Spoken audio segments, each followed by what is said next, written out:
Onde quer que você esteja, seja a alma deste lugar. Discutir não alimenta, reclamar não resolve, revolta não auxilia, desespero não ilumina, tristeza não leva a nada, lágrima não substitui o suor, irritação intoxica, deserção agrava e calúnia responde sempre com o pior.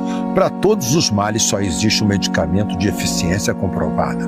Continuar na paz, compreendendo, ajudando, aguardando o concurso sábio do tempo, na certeza de que o que não for bom para os outros não será bom para nós também. Quem sou eu interfere diretamente naqueles que estão ao meu redor. Acorde, se cubra de gratidão, se encha de amor e recomece. O que for bênção para a sua vida, Deus te entregará, e o que não for, Ele te livrará.